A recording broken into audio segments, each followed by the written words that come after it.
Contraception is a method that helps us make certain choices. And these choices can be, preventing pregnancy or protecting ourselves against certain infections. But more importantly, I think contraception extends so much more than that. It allows us to take care of ourselves. It gives us choices. It allows us to practice autonomy. For someone who uses contraception, it gives them the freedom and the choice to have children when they want, to have sex with whoever they want, to practice sex positivity. And so I really think that more than a tool, more than a method, it's a lifestyle. People who are sexually active, who are just exploring their sexuality, who want to understand more about themselves. Growing up in a sex negative culture, this can often seem like taboo. So you are meeting a lot of barriers to exploration of your identity and finding out your sexual orientation, finding out your sexuality, who you're attracted to, who you're not attracted to, in what capacity are you attracted to them, is so core to your identity and how you will function in the outer world. And as teenagers and as adults, we're often experimenting. We find the information on the internet and we're ready to go act it out. We talk to our friends and, we all exchange tips, right? And when it comes down to the actual sexual encounter, you want to feel prepared. And so it's not just the mental preparation, not just the physical preparation. There also has to be, barriers.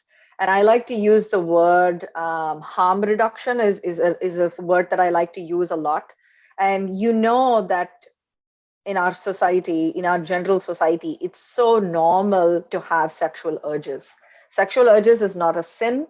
It's nothing bad about it. If you are at a certain age and you're feeling horny or you're feeling attracted to someone and you want to have sex, there is nothing wrong with you. You are not a deviant.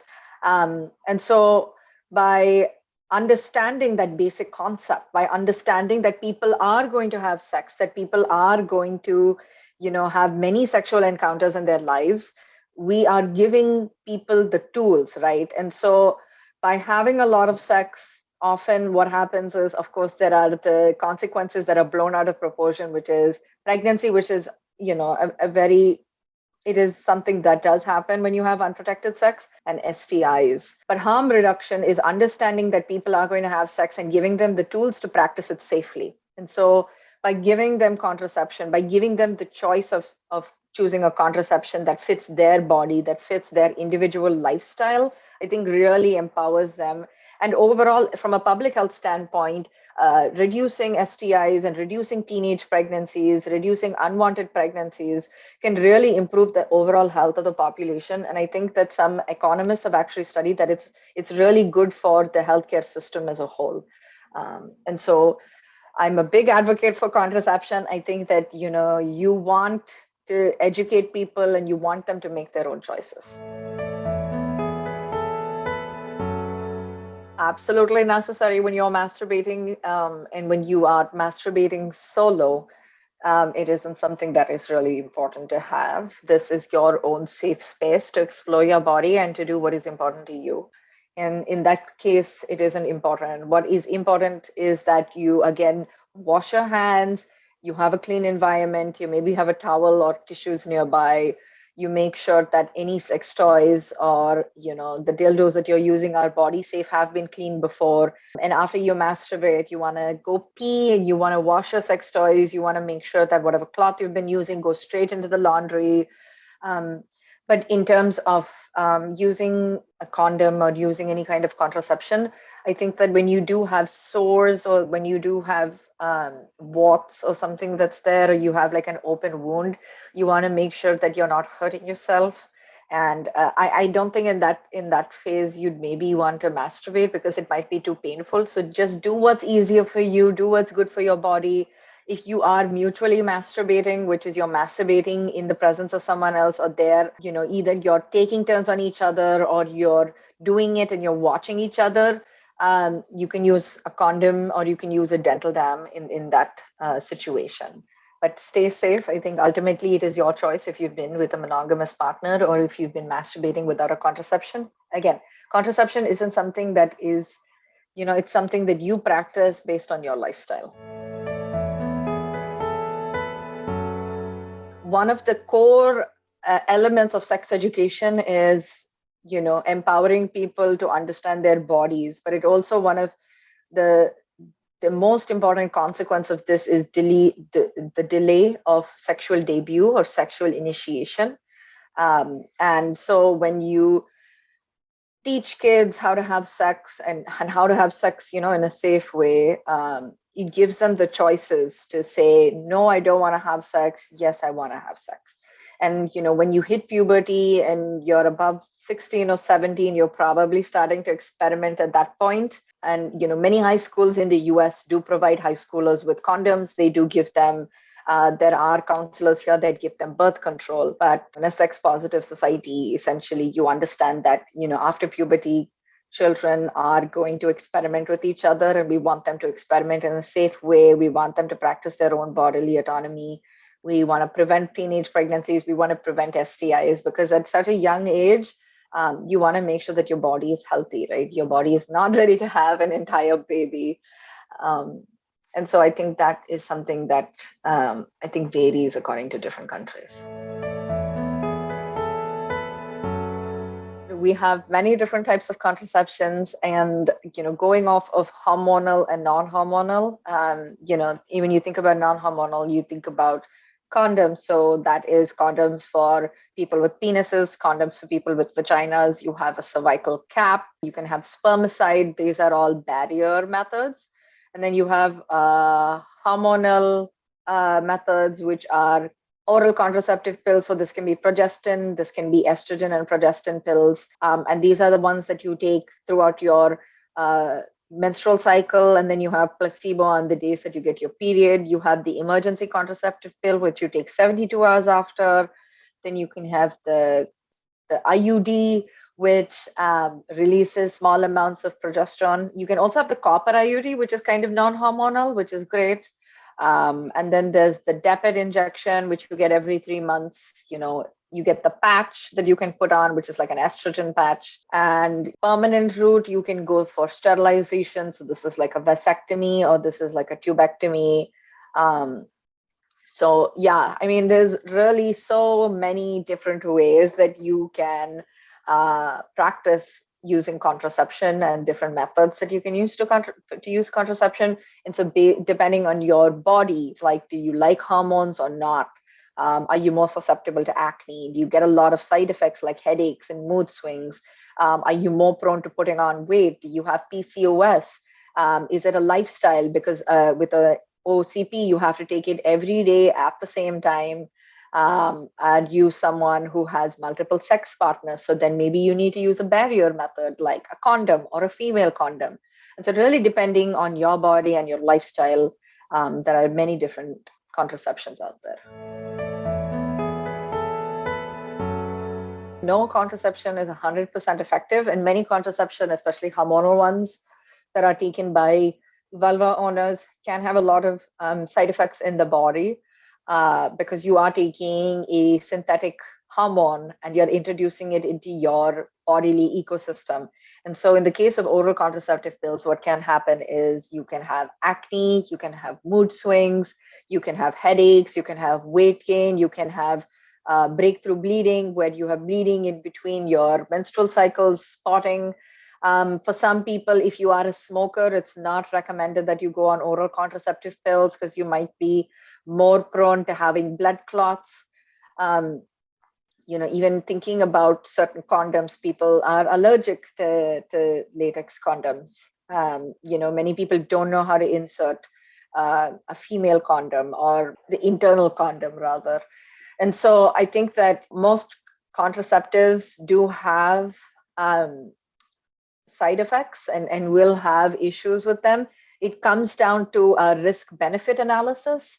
And I encourage everybody to do this based on your lifestyle, right? So if you feel that you are someone that can tolerate some of these mild side effects, or they're not as bad for you, because they can vary in severity for different people, then you choose that based on it. For example, you're fine with putting something inside your uterus, so you're and you can use the IUD, but you've realized that the hormones are not as good for your body. So you choose the copper IUD.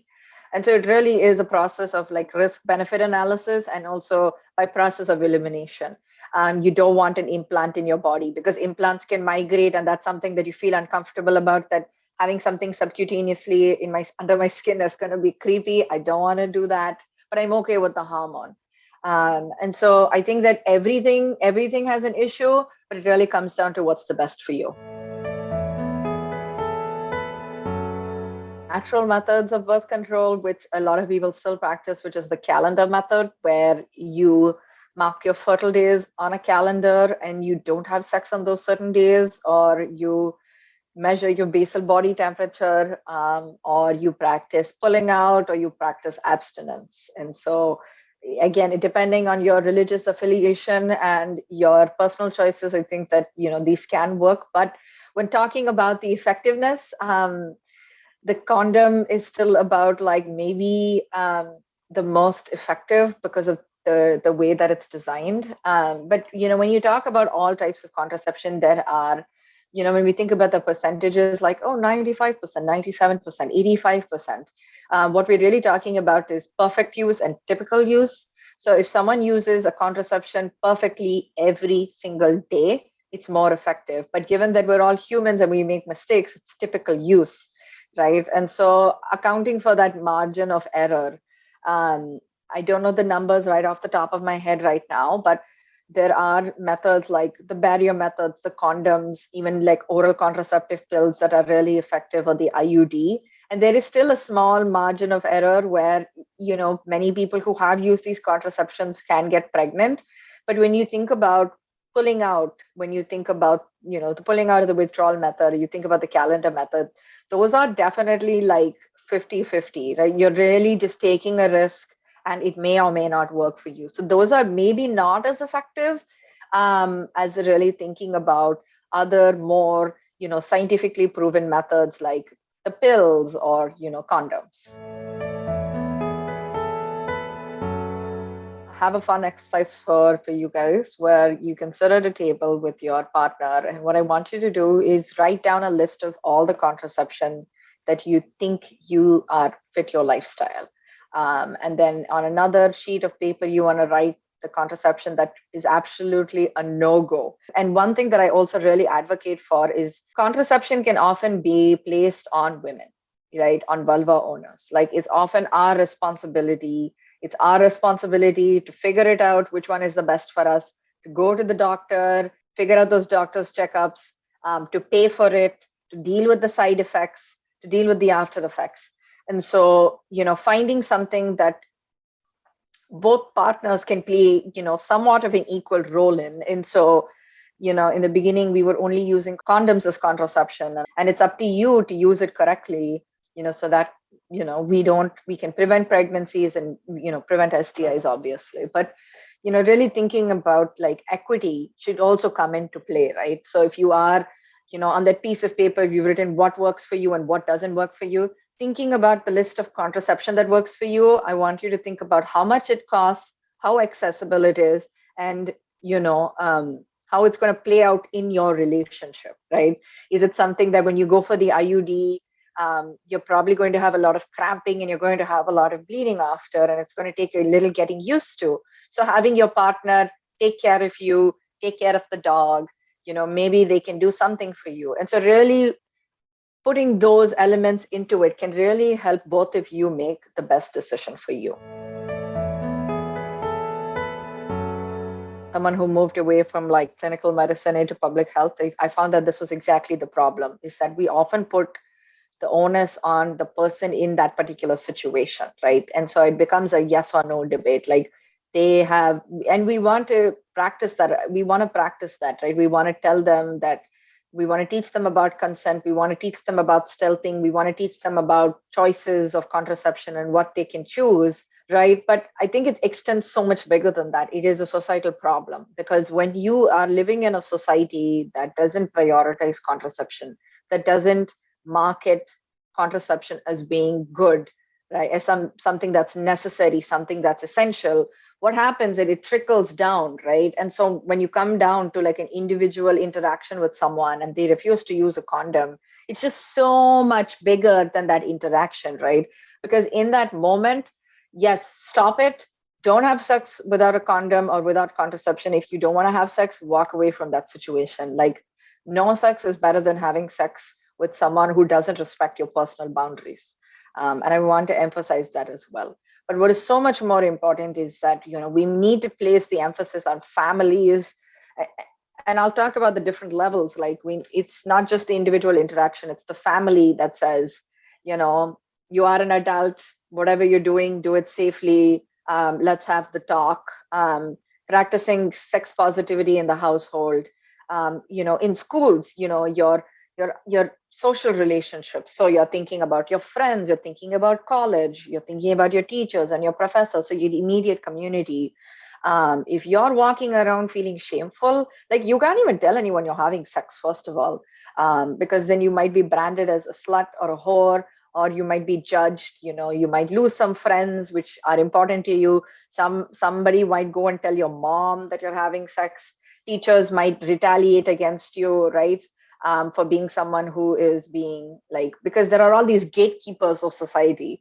And so it's really up to the community as well. And, for colleges to say, let's practice safe sex, let's have a condom drive, let's have like a contraception ambassador, let's have a lecturer that comes in and talks about safe sex.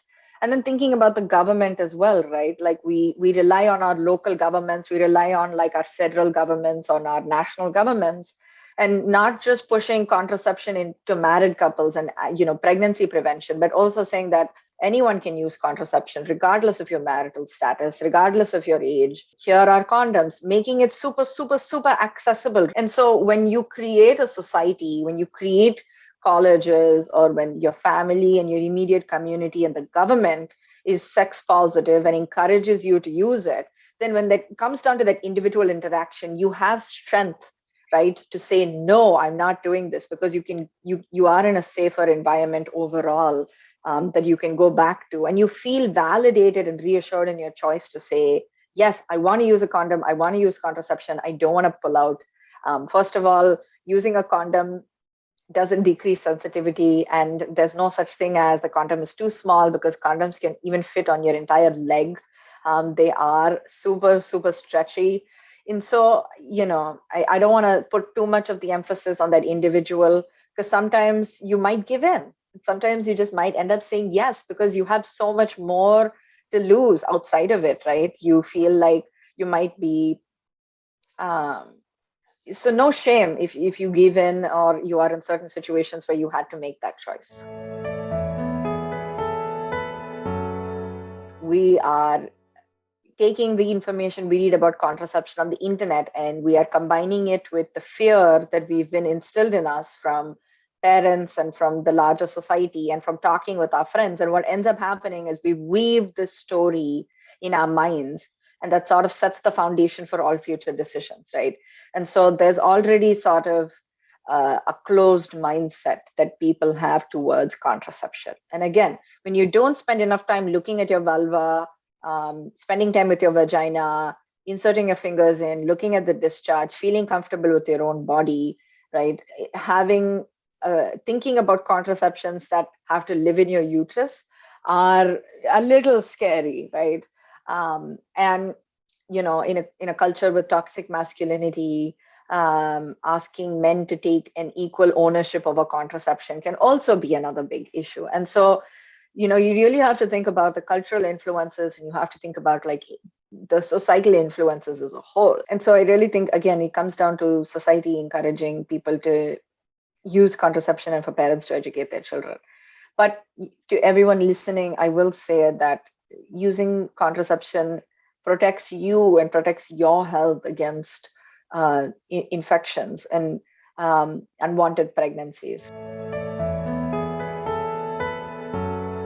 The only type of contraception that's going to prevent the spread of infections sexually are barrier methods. And so not spermicides, not oral contraceptives, not IUDs, not even like permanent sterilization, right? We're thinking about external or internal, like an internal condom, but really thinking about a barrier method, because or a dental dam, what you're really doing is you're putting a physical barrier between the two genitals or any two body parts that can potentially spread these infections.